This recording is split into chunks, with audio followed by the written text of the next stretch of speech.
성도 여러분 안녕하십니까? 예, 정말 인사는 이런 인사밖에 드릴 수가 없습니다. 이 무더운 때 어떻게 지내셨습니까? 너무 힘드셨죠? 예, 우리 장철성 집사님 보고 물었더니 집 밖에 안 나왔다고 그럽니다. 에어컨 켜놓고 집 안에서 가만히 있었다고 그럽니다.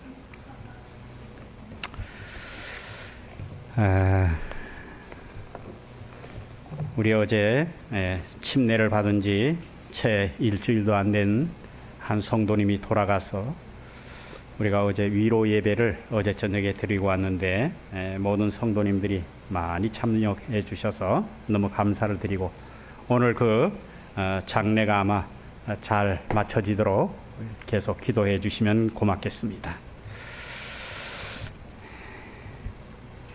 오늘 이 자리에서 또 예배를 드리지만은 영상으로 이 예배를 맞이하는 우리 교우들이 있습니다. 손 한번 흔들어 드릴게요. 예. 이분들이 영상을 통해서 보면서 얼마나 이 시간을 기대하고 또 함께 예배 드리려고 애쓰는지 모르겠습니다. 손동환 집사님과 또 최병춘 씨 그곳에서 이 예배를 통해서 하나님께 영광 돌리게 되기를 간절히 소망합니다. 저는 오늘 하나님의 말씀 중에 룻기서에 있는 말씀을 좀 가지고 하나님의 말씀을 함께 보도록 하겠습니다. 여러분, 흉년이 들어도 문제지만 풍년이 사람이 물질이 풍부해도 문제입니까? 흉년이 들 때보다 풍년이 들면 더 문제예요.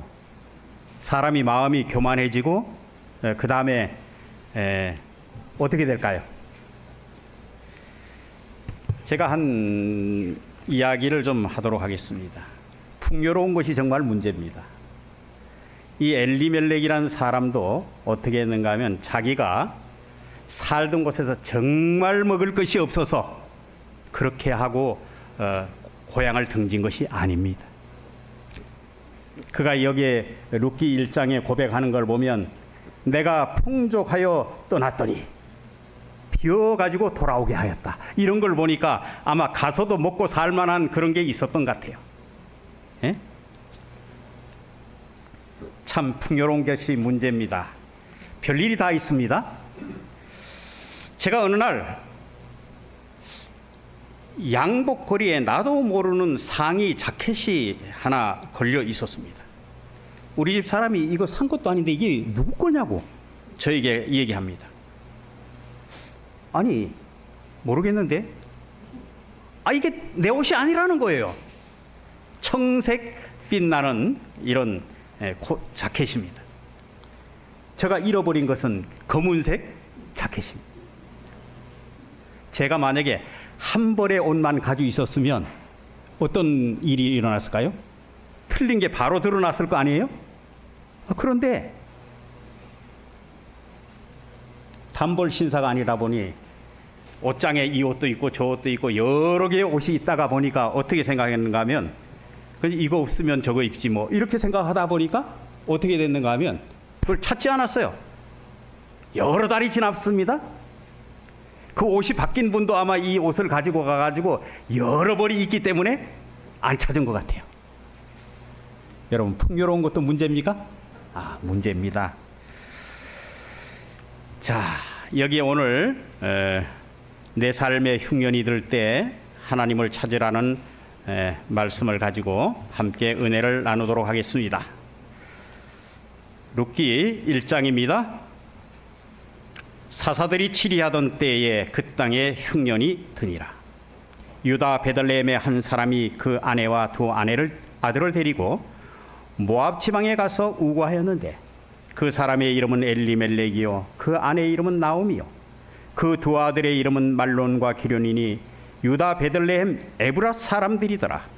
그들이 모압 지방에 들어가서 거기 유하더니 나오미의 남편 엘리멜렉은 죽고 나오미와 그 두 아들은 남았으며 그들은 모압 여자 중에서 아내를 취하였는데 하나의 이름은 오르바요 하나의 이름은 루시더라. 거기 거한 지 10년쯤에 말론과 기련 두 사람이 다 죽고 그 여인은 두 아들과 남편 뒤에 남았더라. 그가 모압 지방에 있어서 여호와께서 자기 백성을 권고하사 그들에게 양식을 주셨다 함을 들었으므로 이에 두 자부와 함께 일어나 모압 지방에서 돌아오려 하여. 오늘 거기까지 읽도록 하겠습니다.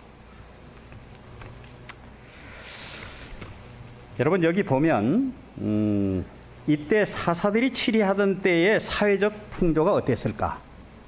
그 다음에 그들의 영적인 삶이 어땠을까 하는 것입니다. 여러분 사사기 잘 아시죠? 사사기에 돌아가면 어떻게 하는가 하면 하나님을 배반하는 사건이 일어납니다. 그 다음 배반하고 난 다음에 어떻게 아주 혹독한 시련을 보냅니다. 그리고 그들이 부르짖습니다. 하나님 어떻게 좀 살려달라고 부르짖습니다. 그런 다음에 하나님께서 사사를 보내서 그 고통 속에서 건집니다. 그리고 하나님께서는 태평 시대로 연결합니다. 자, 이런 사이클이 여러분 사사기를 읽어보면 얼마나 많이 반복되는가 하면 거의 한 300년 동안 반복이 됩니다.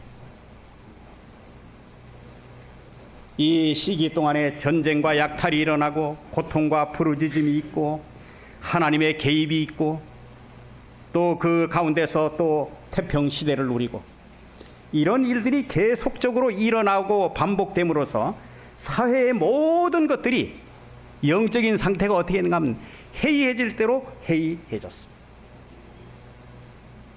정체성이 다 없어진 거예요. 있어서는 안 될 일들이 이때 일어나기 시작했습니다. 여러분 사사기의 제일 마지막에 보면 제사장 그 직분을 어떻게 하는가 하면 매관매직합니다. 사고 팔고 그렇게 해서 우리한테 와서 제사장 해라 이렇게 하고 그냥 데려다가 제사장을 쓰기도 하고 또 레위인이라면 의당이 하나님의 법대로 살아야 되는데 첩을 얻어서 그 엄청난 일들을 일으키는 그러한 장면들이 사사기의 뒷부분에 나옵니다. 그래서 이게 아주 무법천지예요. 이런 상태에서 사사기 때의 모든 아주 적나라한 것을 거기서 다 보여줍니다. 이스라엘 백성들의 삶은 어땠을까요? 어땠을까요? 어떤 때는 피폐해졌다가 어떤 때는 하나님 없이 살고 그러다가 하나님 좀 믿는 것처럼 그렇게 하다가 이런 전반적인 사건이 온 나라에 팽배하니까 가정에도 영향이 있었을까요? 예, 가정에도 영향을 받습니다. 이런 것을 우리는 뭐라 그런가 하면 모방심리라고 합니다. 누구도 그렇게 사는데 나도 그렇게 살아야지. 아니 뭐 저 양반도 그러는데 뭐 나도 그러지 뭐. 이런 것들이 그때의 사회적으로 아주 팽배해 있었던 때입니다. 여기 사사들이 치리하던 때에 흉년이 들었다고 그랬습니다. 여러분, 흉년은 우리에게 매우 곤란하게 만듭니다. 경제적 어려움이죠. 이 베들레헴의 한 사람이 그 아내와 두 아들을 데리고 모압 지방에 가서 우거하였다 그랬습니다. 여러분, 우거한다는 말이 무엇이죠? 우거한다는 말이 예? 임시로 살려고. 그러니까 잠시 더부살이 하기 위해서 그렇게 살려고 사는 겁니다.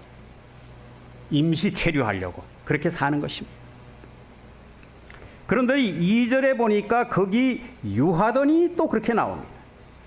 거기 살더니 어떻게 했어요? 아주 눌러붙어 버렸어요. 자, 하나님 믿는 백성이 하나님이 함께 하시는 이 베들레헴에서 그 베들레헴을 버리고 말씀을 볼 수도 없고 사회에서 하나님도 인정하지 않는 그 모압 땅을 향해서 이렇게 간다는 것, 여러분 어떻게 보셨습니까? 그래서 그는 인생의 흉년을 맞이하게 됩니다. 그곳에 가서 그렇게 살다가 남편도 죽고 또 그나마 거기서 하나님께서 첫 번째 이 사인을 보낼 때 돌이키면 얼마나 좋았을까요? 그런데 돌이키지 아니하고 그곳에 아예 뭐 하는 것입니까? 눌러붙어서 그곳 여자들을, 모압 여자들의 두 며느리를 얻습니다. 그리고 결국은 또 마지막 비극을 맞이합니다. 그런데 하나님께서 그렇게 남겨진 이 불쌍한 이 여인을 그냥 버려두지 아니하시고 마지막에 어떻게 되는가 하면 하나님이 양식을 주셨다는 그 곤고함을 자기 백성을 위해서 주셨다는 걸 듣고 힘을 얻어서 두 자부와 함께 모압 지방에서 돌아오려고 했다는 그 이야기가 룻기서 1장에 나오는 이야기입니다. 저는 이것을 묵상하면서 많은 시간 가운데 왜 유다 사람이 그것을 버리고 모압 땅을 선택했을까? 또 모압 땅이 얼마나 화려하게 보였을기에 자신의 정체성을 버리고 모압을 택했을까? 또 그냥 우거하러 처음에는 그냥 갔다가 또 그곳에 아예 눌러붙어 버릴 정도로 이런 삶을 살았을까? 참 많은 생각을 하게 했습니다. 특별히 이 유다 베들레헴은 사사시대의 영적인 암흑기와 흉년을 맞이해서 이중고를 겪고 있었습니다. 모두가 다 힘들게 살 때였습니다. 그런데 문제는 하나님이 금하신 이방 땅에, 모압 땅에 가서 혼자 풍족하게 살아보려고 도피했다는 점입니다. 이 엘리멜렉이라는 사람의 이름의 뜻은, 엘리라는 말은 나의 하나님이란 뜻입니다. 멜렉이라는 뜻은 왕이라는 뜻입니다. 두 개의 단어가 합쳐서 합성어가 되었습니다. 나의 하나님이 왕이시다, 그런 뜻입니다. 여러분, 구약에 많은 이름들이 나오지만은 이 엘리멜렉이라는 이름을 가진 사람은 유독 단 한 사람, 나오미 남편 한 사람뿐입니다. 하나님 외에는 어느 누구도 자기에게 왕일 수 없다는 이름의 뜻을 가진 것입니다. 엘리멜렉의 부모는 바람이 있었습니다. 그때 왕이 없으므로 사람들이 각기 소견대로 옳은 대로, 자기 소견에 옳은 대로 행했다라고 말하는 그때에 이 엄청난 현실 앞에서 자기 아들의 이름을 엘리멜렉이라고 지으면서 이스라엘의 왕은 하나님이시고 그 하나님이시라고 그는 아들의 이름 속에서 사람들이 부를 때마다 그 이름이 불려지면서 하나님의 영광을 드러내기를 희망했습니다. 그런데 이것은 부모의 희망사항이었고, 자신의 아들이 하나님을 왕으로 모시고 하나님의 뜻대로 살기를 바라는 마음에서 이름을 지어줬지만 그는 자기 소견에 옳은 대로 살았습니다. 그래서 결국은 그는 어떻게 했는가 하면 이 흉년을 맞게 된 것입니다. 사랑하는 성도 여러분, 여러분 여기 엘리멜렉이 이렇게 흉년을 맞은 이유 중에 한 가지가 여러분 하나님께 이 흉년이 들 때 길을 물으라는 것입니다. 여기 엘리멜렉이 기도하고 떠났다는 말이 없습니다. 여러분 혹시 여러분의 인생에 흉년이 들었을 때 여러분 하나님께 길을 묻게 되시길 바랍니다. 학생들은 학교 진학 문제가 있습니다. 청년들은 취업 문제가 있습니다. 또 결혼 문제가 있습니다. 또 어느 곳이 좋은가, 어느 곳에 사는 것이 행복한가. 사람들은 요즘에 아파트 브랜드를 가지고 많은 생각을 하고 투자할 생각을 하고 있습니다. 한두 가지가 아닙니다. 얼마나 많은 문제들이 우리 옆에 있는지 모릅니다. 여러분 그럴 때마다 하나님께 길을 물으십시오. 엘리멜렉은 그 일에 실패했습니다. 그 다음에 여기 두 번째는 여러분 정체성에 맞게 살라는 것입니다. 재림 성도의 삶이 어떤 삶입니까? 여러분, 하나님의 원칙은 적어도 이렇게 살라고 우리에게 명령하지 않으셨습니까? 그렇습니까? 하나님의 백성이라면 어떻게 살아야 될 것이라고 분명히 가이드라인이 있습니다. 하나님의 백성에게 제시한 그 길은, 하나님께서 주신 그 길은 우리에게 변함이 없습니다. 그런 그 길을 우리가 맞게 살아가야 하는 것입니다. 여러분, 믿지 않는 사람과 멍해를 같이 하지 말라. 멍해란 게 도대체 뭡니까? 무엇이 멍해입니까? 믿음의 순수성을 저해하는 결혼 문제, 우상 숭배 문제, 도덕적인 타락 문제, 거짓 사도의 가르침을 받는 것, 이 모든 것들이 다 결론적으로 신앙과 윤리적인 면에 있어서 성도의 정체성을 유지하지 못하도록 이렇게 만드는 것, 이것이 멍해인 것입니다. 그래서 이런 일이 있을 때 우리가 정체성에 맞게 살아야 하는 것입니다. 하나님이 바라시는 원칙, 그것을 우리는 늘 생각하며 살아야 됩니다.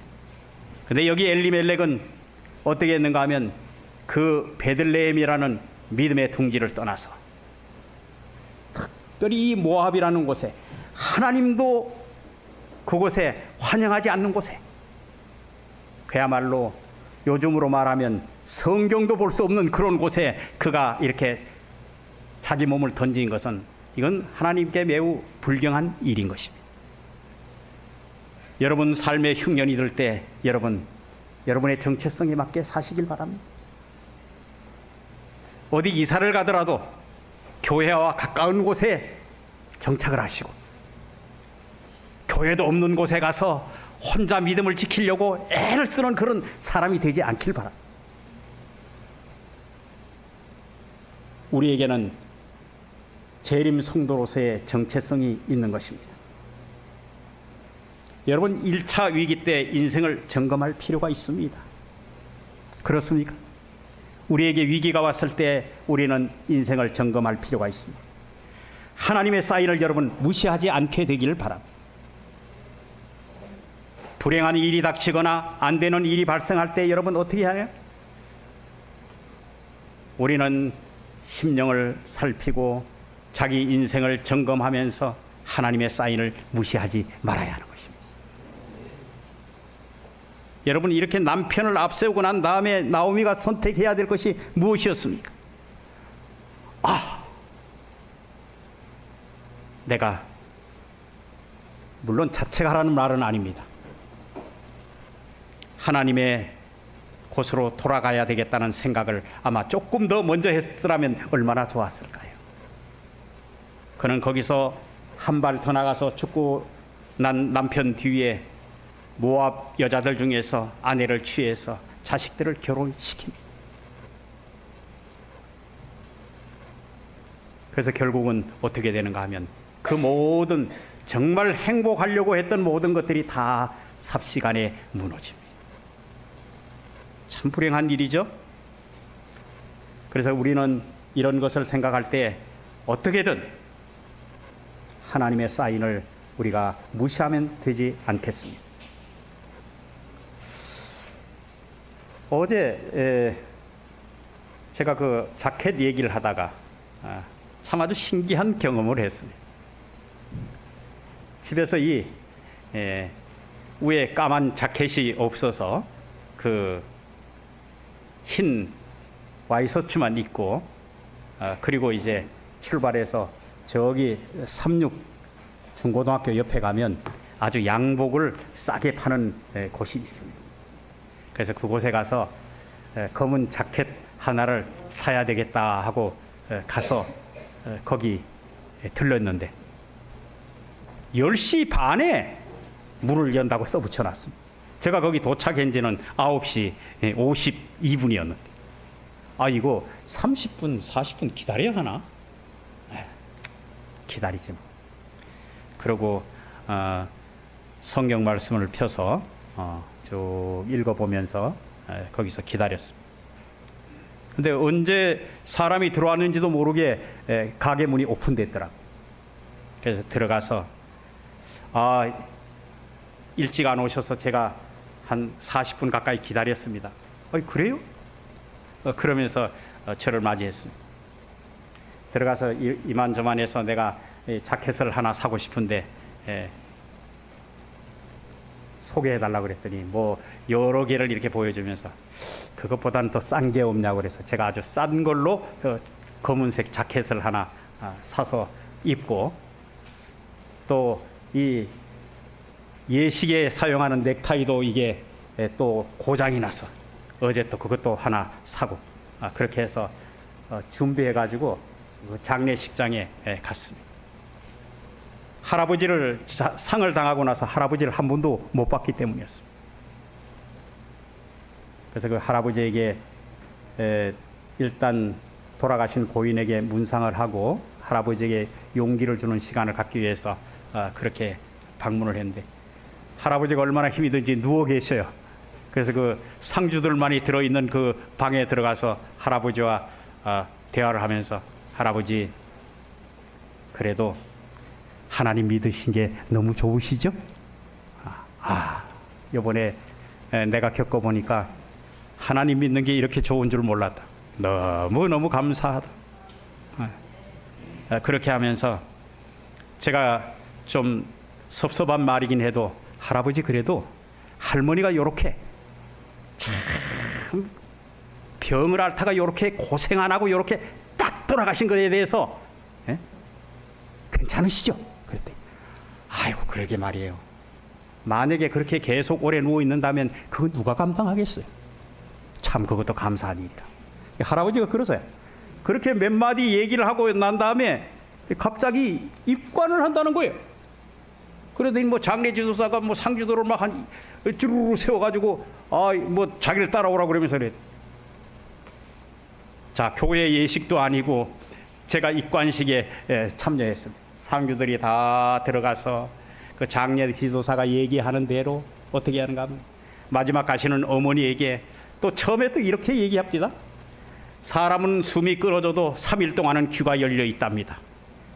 여러분들이 잘 얘기하셔서 가시는 어머니에게 마지막 인사를 잘 하시기 바랍니다. 장례 지도사가 그러니까 이분들이 다 돌아가면서 자기 어머니를 이렇게 그냥 만지면서 아주 그렇게 마지막 인사를 하는 장면을 제가 아주 묵묵히 뒤에서 지켜봤습니다. 그리고 다 차례가 되어서 이렇게 지나간 다음에 제가 성경을 들고 제일 마지막에 들어가서, 장례 지도사가 보니까 뭔 다른 사람은 성경을 안 가지고 왔는데 뭐 어떤 사람이 검은 양복을 입고 이렇게 성경을 들고 왔으니까 아마 무슨 예식을 하려는가 보다 그런 생각이 들었는지, 어떻게 이렇게 그냥 하면 되겠습니까? 그래서 제가 마지막에 거기서 최성희 성도의 마지막 모든 것들을 하나님께 아뢰면서 부활의 날 아침에 깨워주실 것을 간곡히 기도드리면서, 어제 그 입관 예배를 그렇게 그 입관식에 거기에 참여해서 그런 시간을 가졌어요. 그런데 그걸 가만히 생각해 보니까 그 3, 40분 늦게 그런 일이 있어서 내가 기다린 것도 그 하나님께서 좋은 것으로 이렇게 바꿔주시더라고. 어제 너무 감사했습니다. 그리고 그 저녁에 그 가족들을 만날 때 우리 교우들을 대하는 눈빛은 달랐습니다. 참 아주 교회를 아주 너무 감사하게 생각하고, 그 따님 중에 한 분은 저에게 이렇게 멀리까지 나와서 너무 감사하다, 너무 감사하다고, 교회가 이렇게 해주는 것에 대해서 너무 감사하다. 그래서 저는 그런 얘기를 했습니다.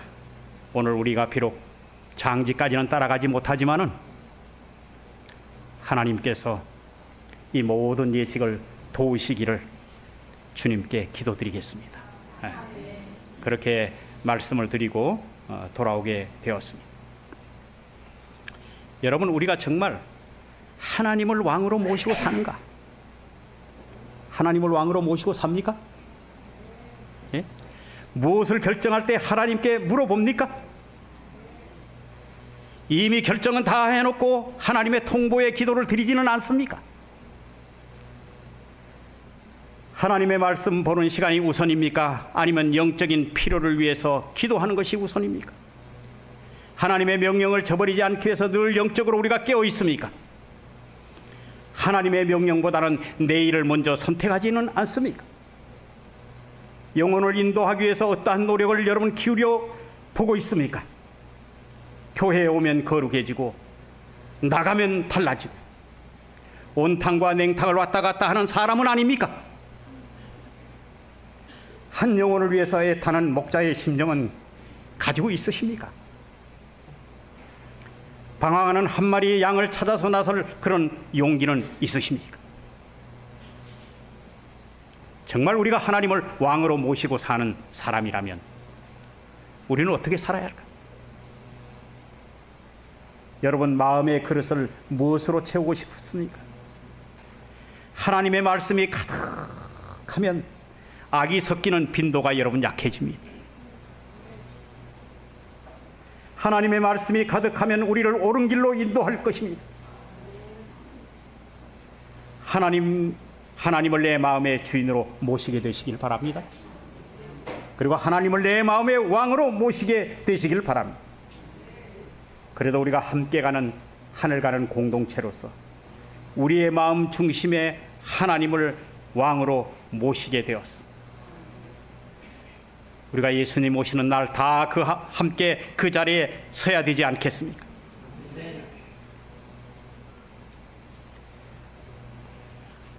그러면서 저는 여기에 있는 몇 말씀을 조금 보려고 합니다.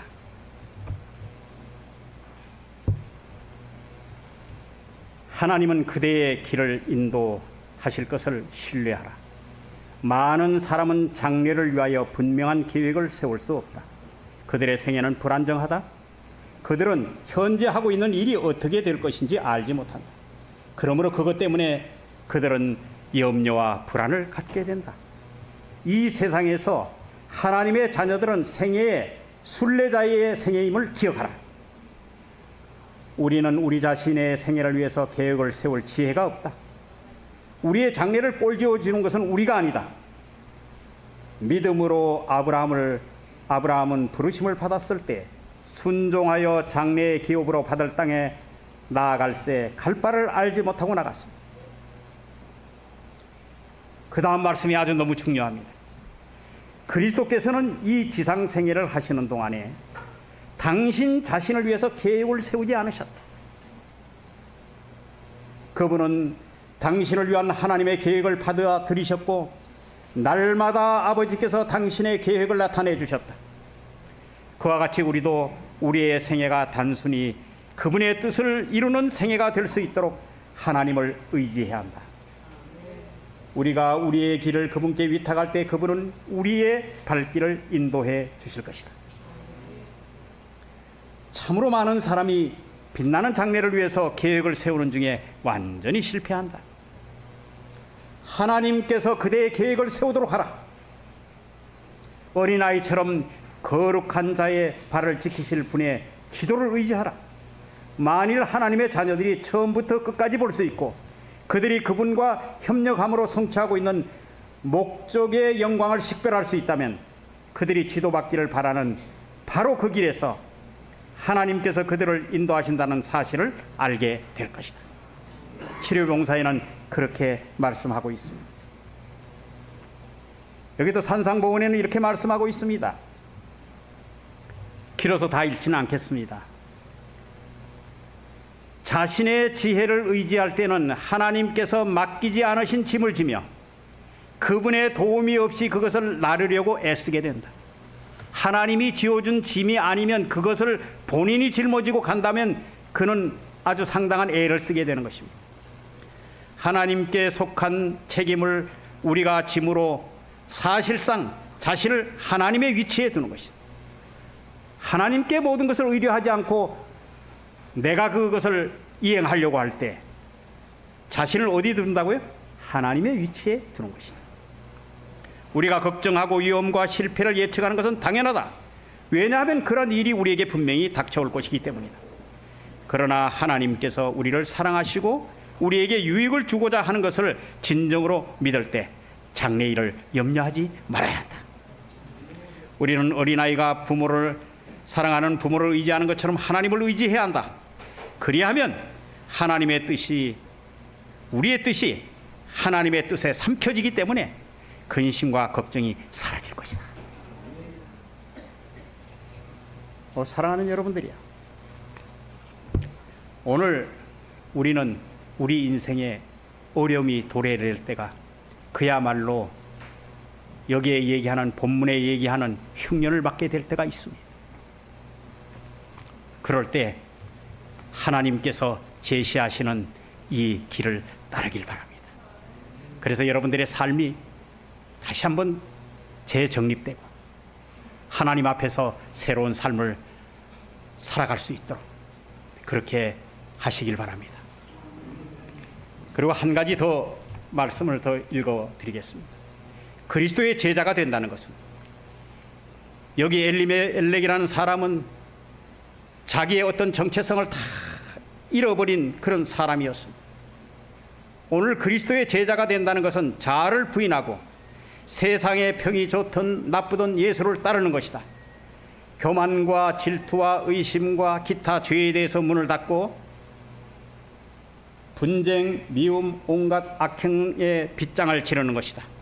손님으로 우리의 초대를 받고 싶어 하시는 온유하고 겸손한 예수 그리스도를 마음에 받아들이는 것이다. 예수는 인류에게 온전하고 완전한 모본이시다.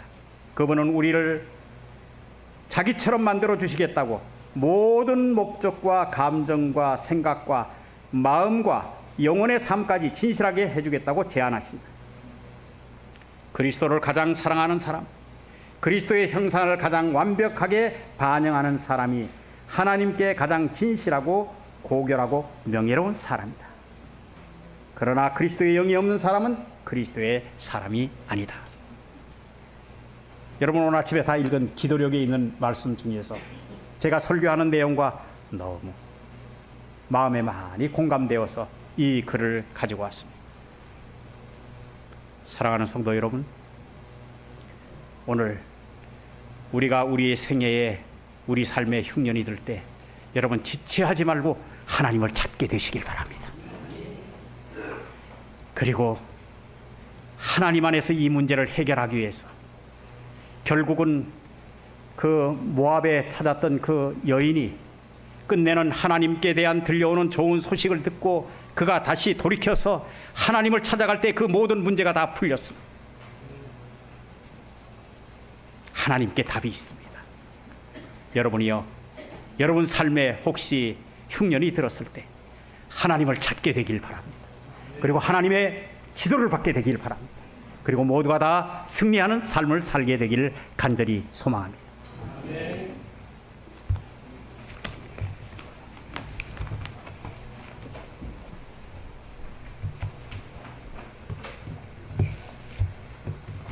감사합니다.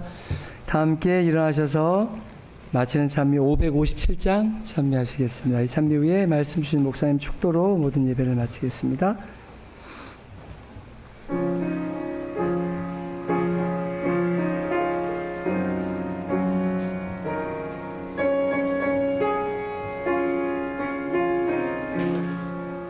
내 모든 시험 무거운 짐을 주 예수 앞에 아뢰이며 근심에 쌓인 날 돌아보사 내 근심 모두 맡으시네.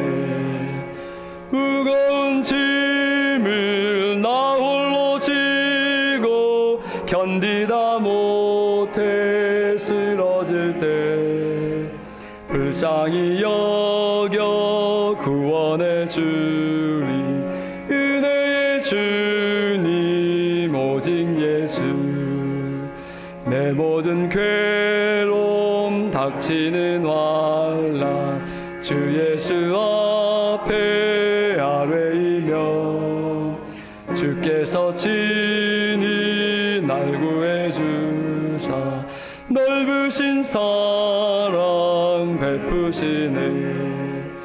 무거운 짐을 나 홀로 지고 견디다 못해 쓰러질 때 불쌍히 여겨 구원해 주리. 은혜의 주님 오직 예수. 내 짐이 점점 무거워질 때 주 예수 앞에 아뢰이며 예수는 나의 구주가 되사 내 대신 짐을 져주시네. 무거운 짐을 나 홀로 지고 견디다 못해 쓰러질 때 불쌍히 여겨 구원해 주리. 은혜의 주님 오직 예수. 마음의 시험 무거운 죄를 주 예수 앞에 아뢰이며 예수는 나의 능력이 되사 세상을 이길 힘 주시네. 무거운 짐을 나 홀로 지고 견디다 못해 쓰러질 때 불쌍히 여겨 구원해 주리. 은혜의 주님 오직 예수.